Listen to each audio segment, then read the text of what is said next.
My 7-year-old daughter's doing virtual school in our living room recently. I heard her teacher address a girl named Kelly a few times, which stuck out to me because my daughter's class is only about 15 kids and I know them all by this point in the year. A couple times more and I realized she was calling my daughter Kelly. My daughter's name is Keely, pronounced Keely. So after school was over I asked her if that had been happening all year in this teacher's class and she said it had and it really annoyed her. I asked her why she hadn't corrected the teacher if it annoyed her so much and she said she had repeatedly at the beginning of the year, but the teacher kept calling her Kelly, so eventually she gave up on reminding her. I sent the teacher a quick email explaining the misunderstanding but got no response. This teacher teaches a special subject, think music, gym, art, or language, not just one grade level.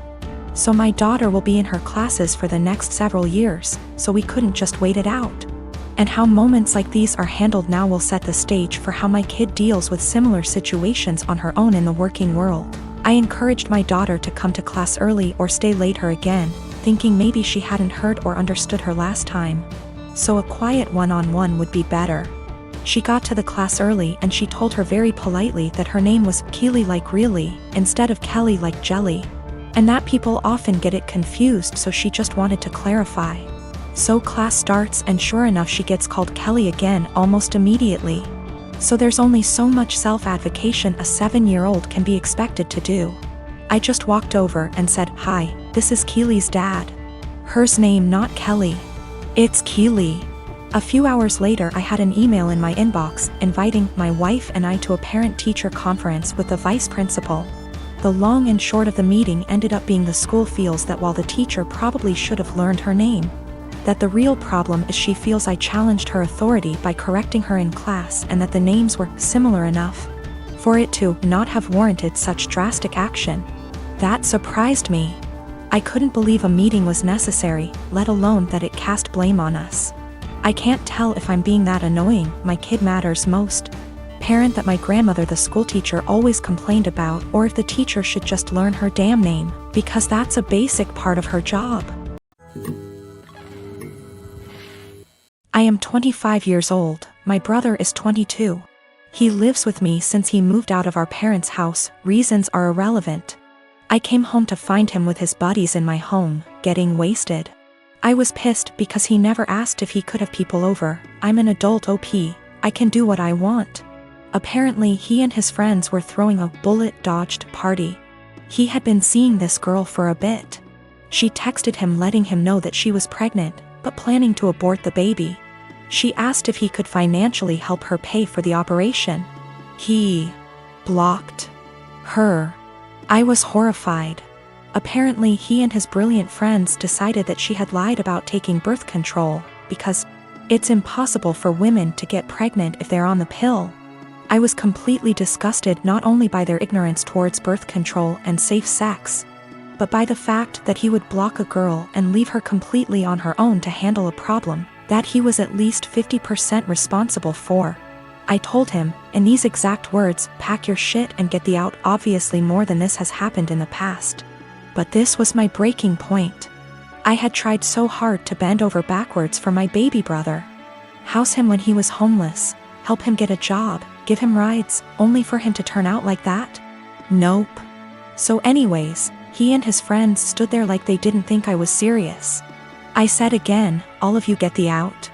I don't want to see any of you here again." I told him in no uncertain terms that he needed to collect his things and leave.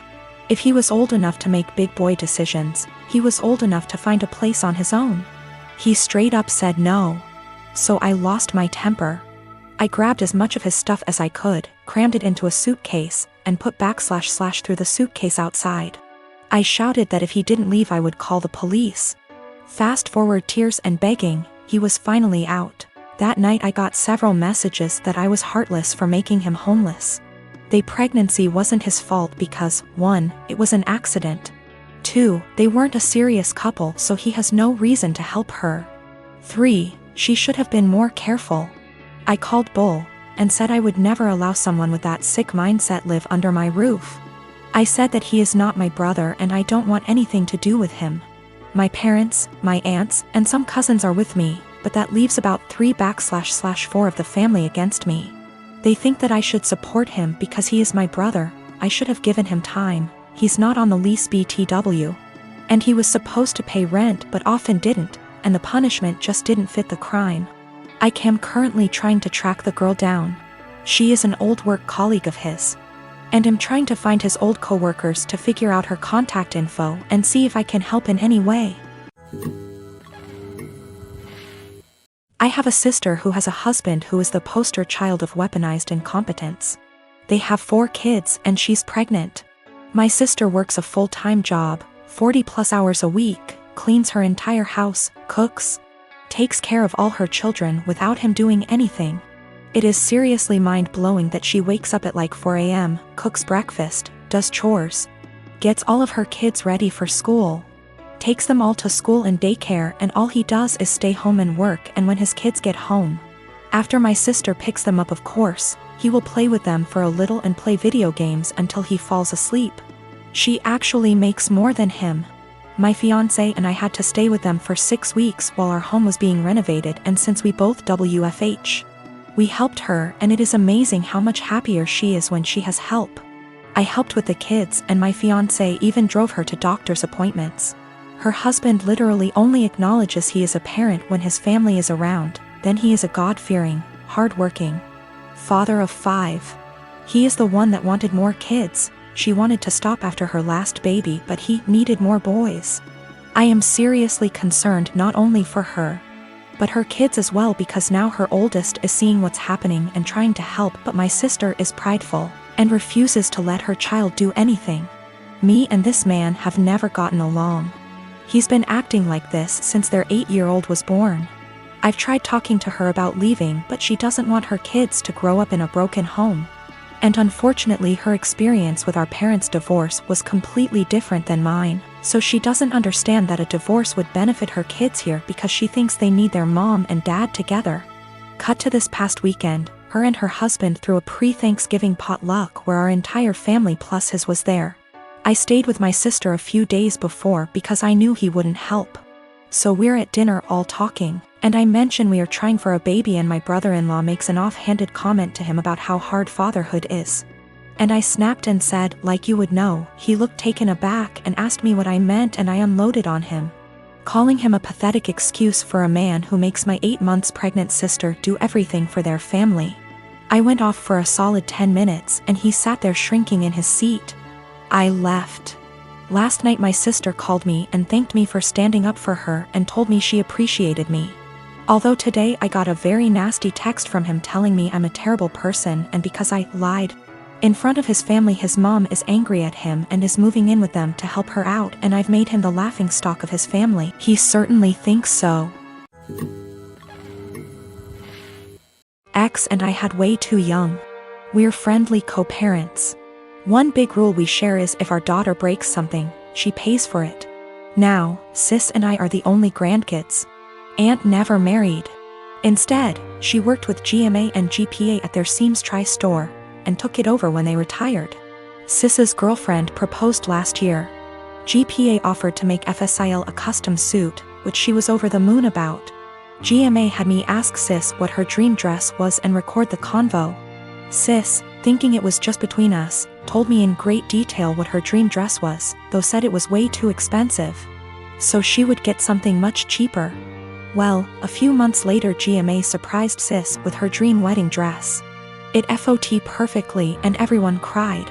Sadly, GMA recently passed away, which hit us all hard. Sis was devastated, but decided that the dress meant GMA would still be there with us at the wedding. The issue comes in with C. She's very large, much larger than Sis.